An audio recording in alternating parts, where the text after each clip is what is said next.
come in, and then we do a bit of a reflection on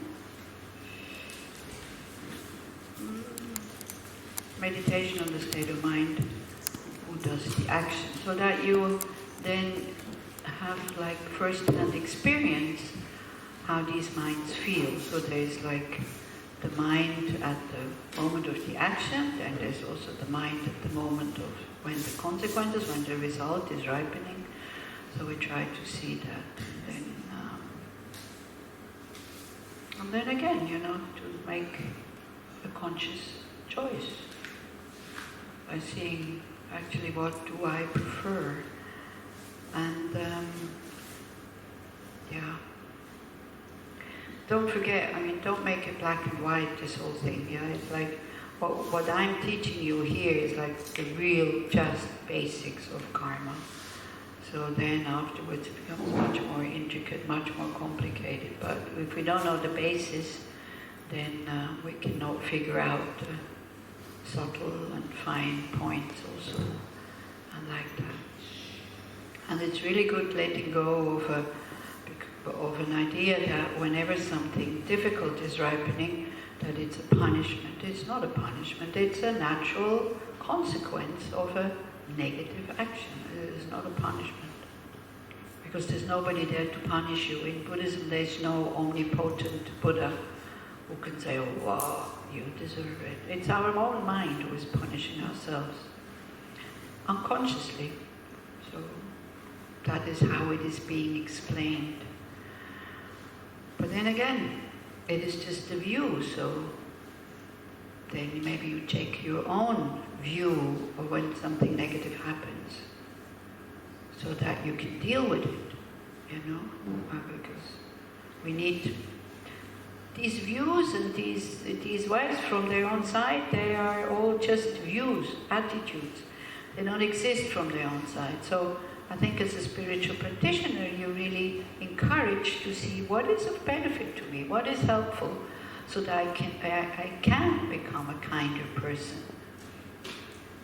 But even, the whole thing is not about becoming a kind person or a nice person or a better person.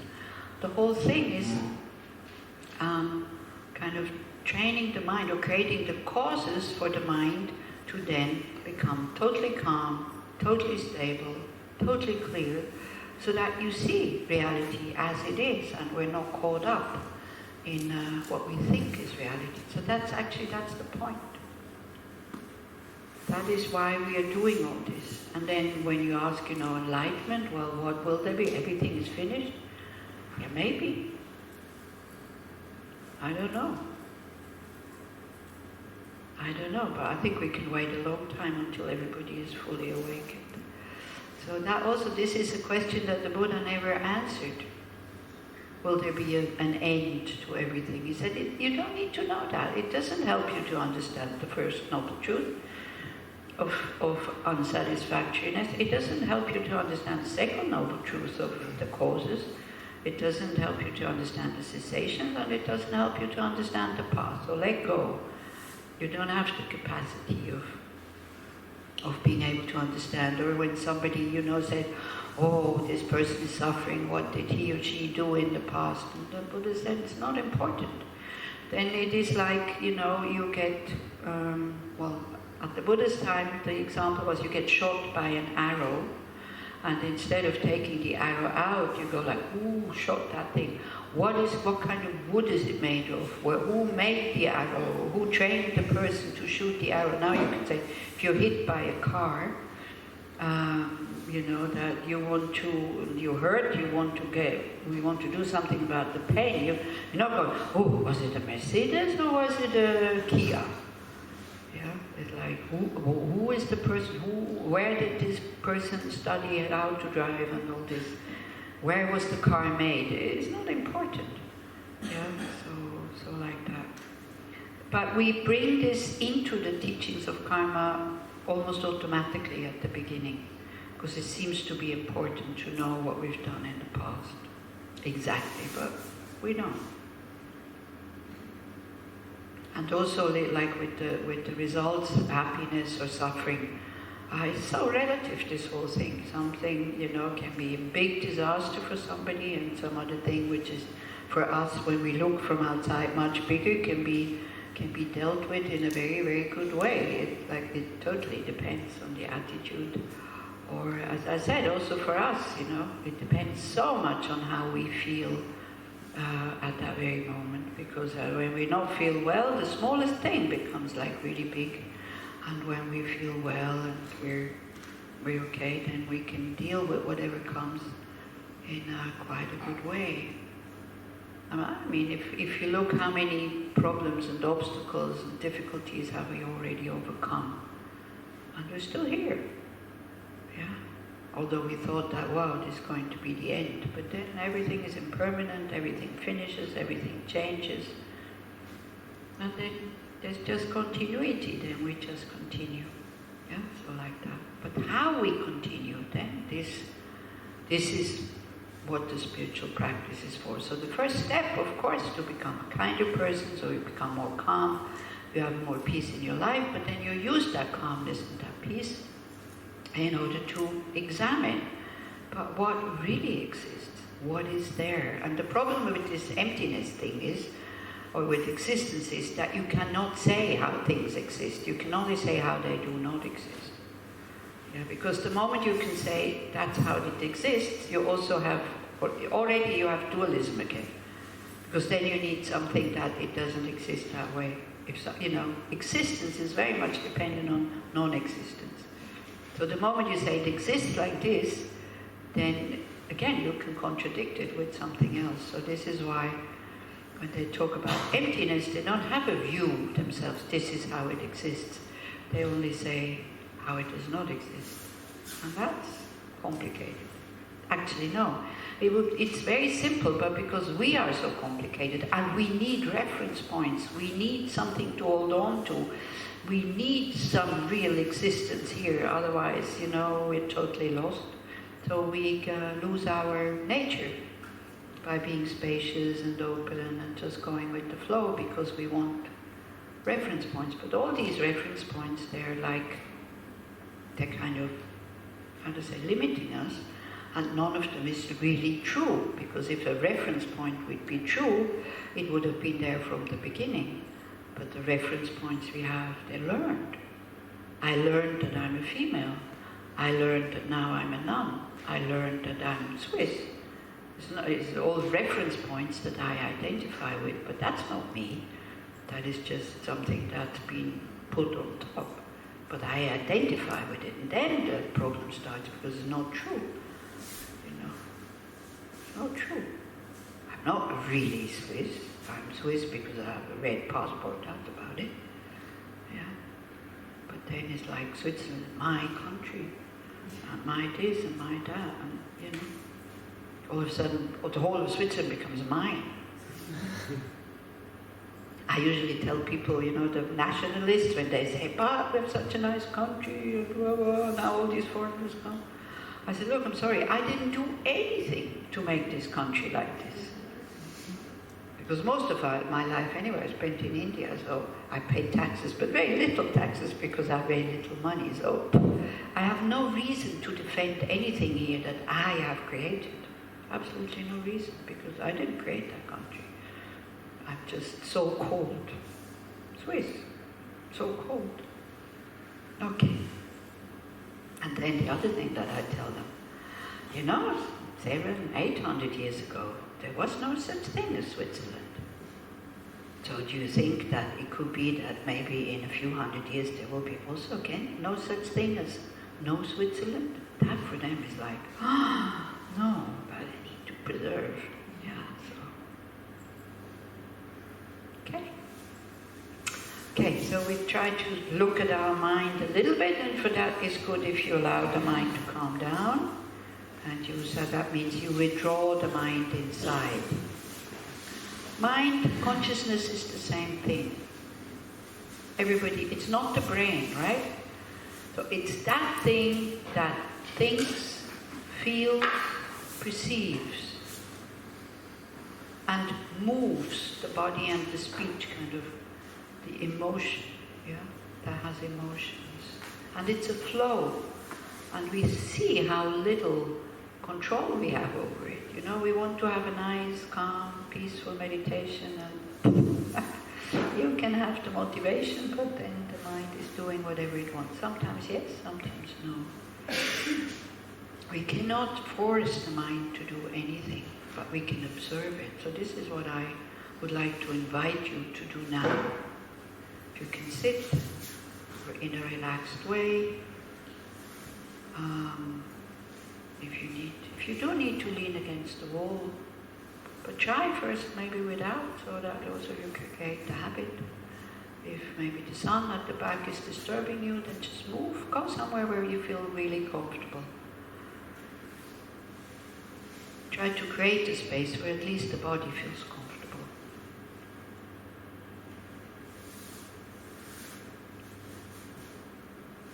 And then we can also make the mind a little bit comfortable by saying, you know, this is not dead serious here. It's like a game, we're trying to understand, we're discussing these things. Trying to figure things out, and then if it fits for me, then it's okay. If it doesn't fit, it doesn't fit. Just okay, just let him do whatever he wants to do. Yeah. Try to relax. No need to attain anything, no need to accomplish anything, just to be present. And just, we are having a rendezvous with ourselves now, to really get to know ourselves. So good thing is you can create a very friendly feeling towards yourself. An appreciation for making effort, for being patient, for being here, for not having harmed anybody today, not having made anybody upset today, hopefully.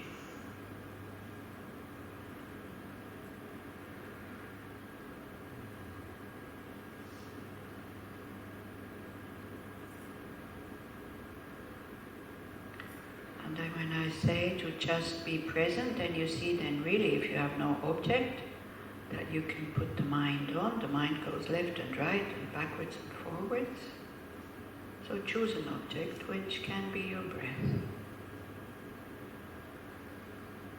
And whatever place you feel it best, can be the whole cycle, can be the abdomen, can be your nostrils.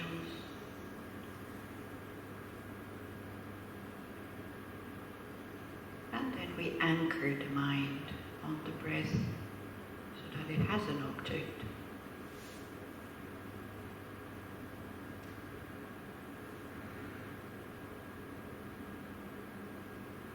But then it will get lost. It will get lost in thoughts again about the past, about the future. Doesn't matter, because the only place you can come back to is the present. So don't get upset, don't get worried that you're a bad meditator when you are distracted. It's okay. If you notice it, you're already in the present.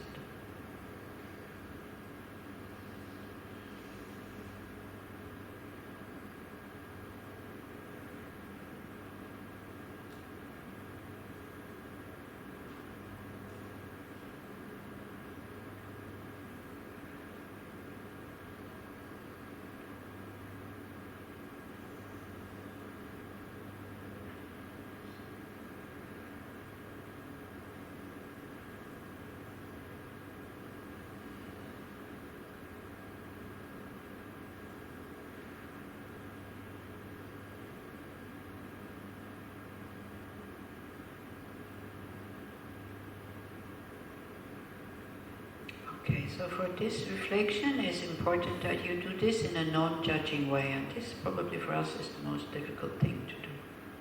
Just to observe. Try to not to identify with the sensations that come up, with the feelings. Don't mix your I or your me with the feeling, just see it as just a feeling. And just observe, maybe even without making any conclusion. And so remember, an action that you did where you killed something. So it's probably not a human being, but something that got on your nerves, like a mosquito or a cockroach. Probably for us this is as big as we go. Or maybe you went fishing. Or maybe it was a rat or a mouse. Just again recall the situation and try to re-experience the state of that mind. And be with it. Check it.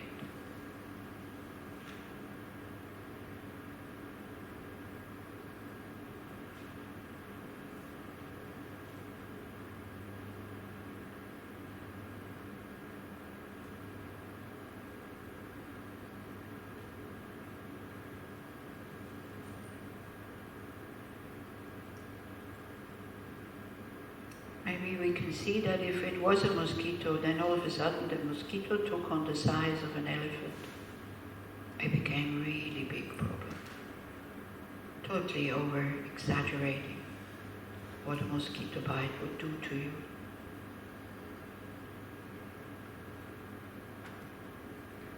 Absolutely no consideration for the happiness of the mosquito, as if this is not a feeling, living being.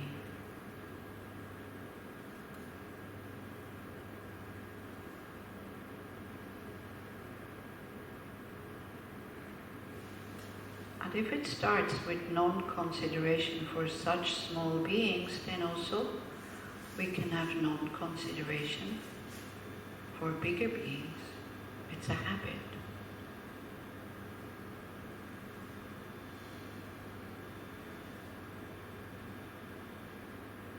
But for the moment, just check the state of your mind. How does such a mind feel? What kind of sensations do you have?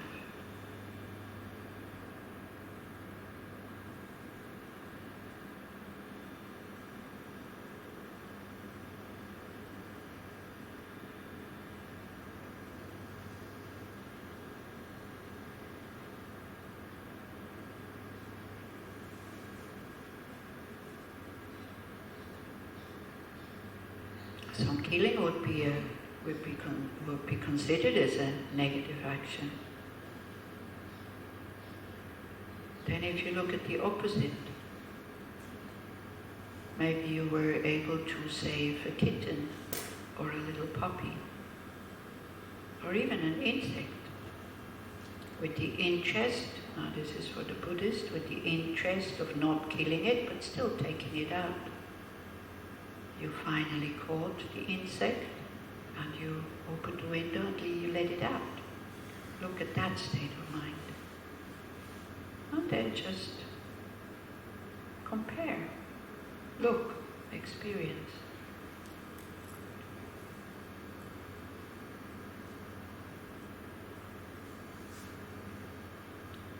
We're not even thinking about the results or the consequences. We just look at the state of mind during the action.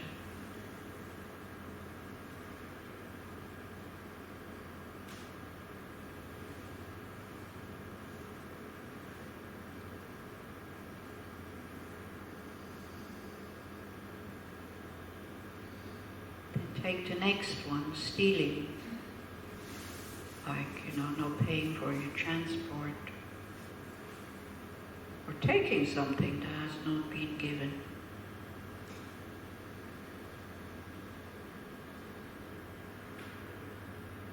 Unfortunately, these minds do not feel unpleasant enough.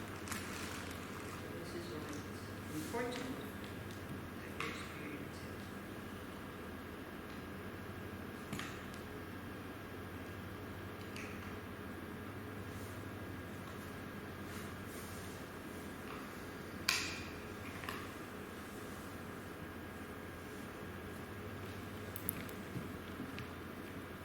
And then remember an action where you voluntarily gave something.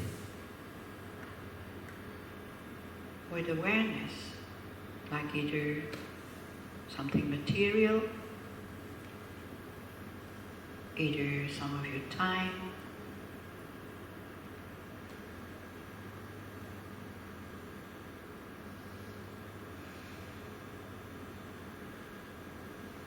not out of duty, not because you felt pressured, but because you wanted to. Same way as when we steal, we want to steal.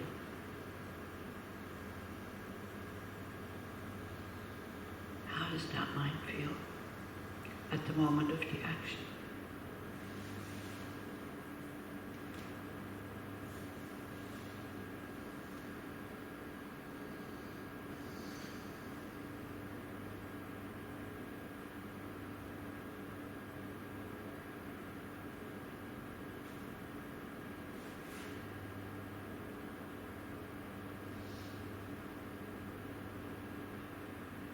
Then sexual misconduct.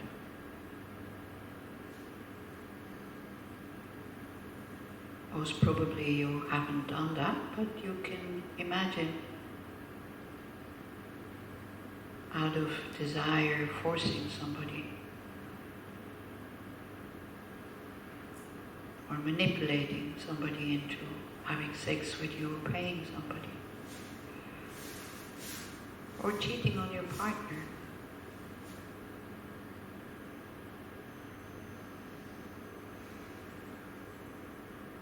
It's a big thing. It's not as small as we think, this cheating on your partner.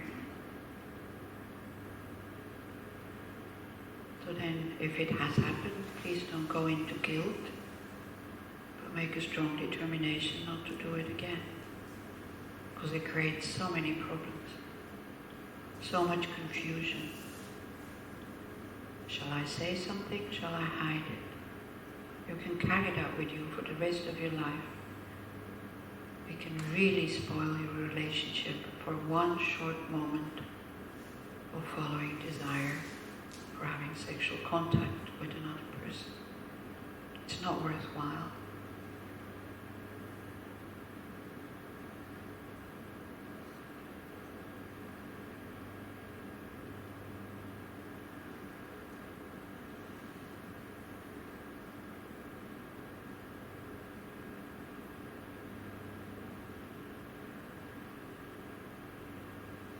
And then the opposite, the skillful sexual conduct.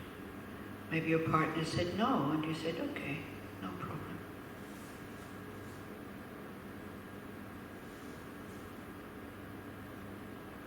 Being open, being considerate.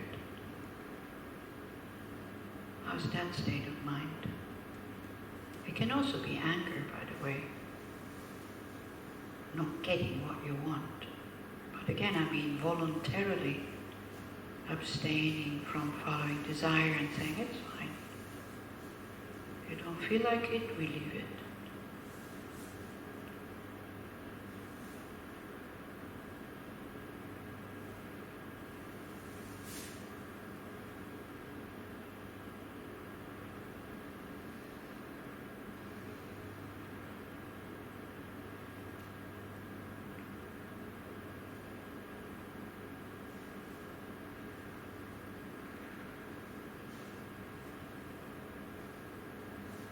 Okay, then I don't need to say so much anymore. You take the example of lying. Is that a quiet, open, peaceful mind when you tell a lie?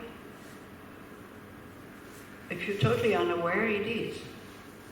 If you start to be aware and you know it's a lie, then there is a nervousness behind. Fear.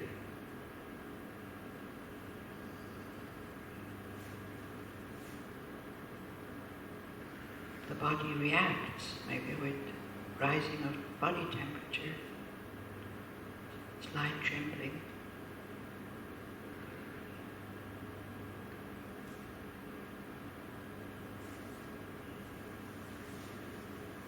Or the state of mind in a very simple way, somebody asked you something, even though maybe it was unpleasant to say, or there was some shortcoming for you to say, yes, I did it.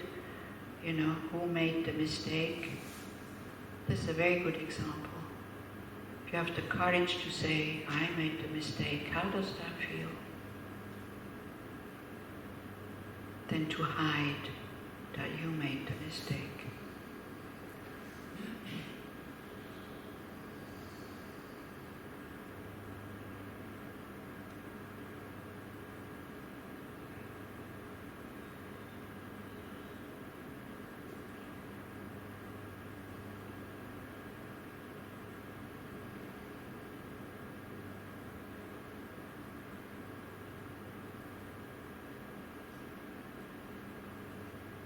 Then the slander or the divisive talk, like you're upset about somebody, you start to be in a very vicious way, pointing out their faults. There is some perverse pleasure in that, I know.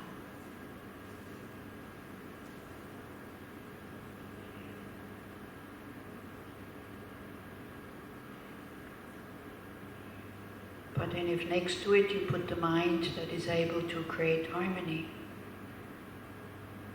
the mind that can resolve a conflict,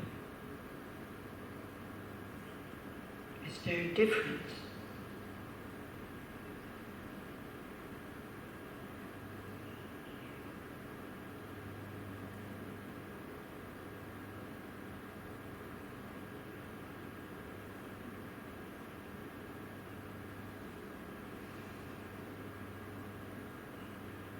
Next one is harsh words, yelling at somebody. Again, totally unconsidered about their feelings, very narrow mind, full of tension.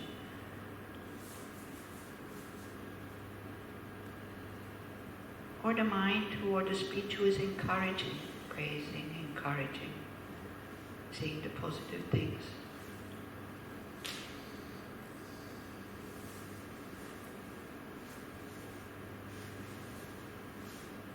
Don't go into judging yourself, just check, just look.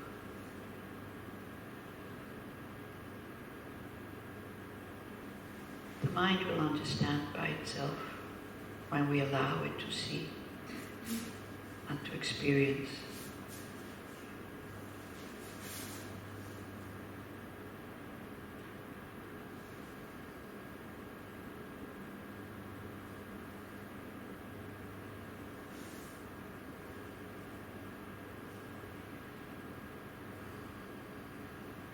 Then the gossip also, when we do it, feels very pleasant. Until somebody finds out what we've been saying behind their back.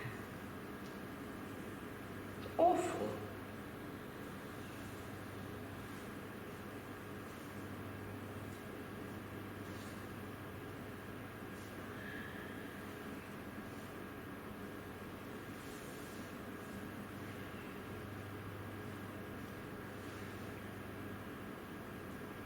Then the state of mind when we are obsessed in getting something that others have, but we don't.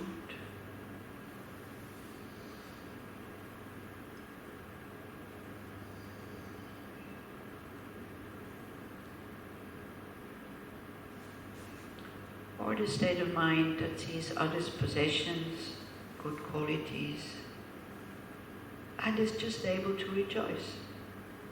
How wonderful that they have all these things. How wonderful that they are happy.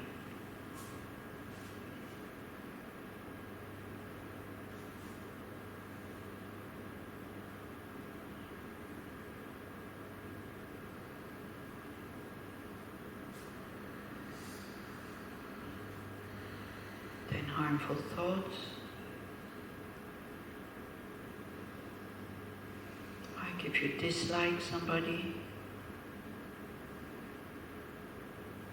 and you actually sometimes even actively do something that makes them unhappy, and then we rejoice about it.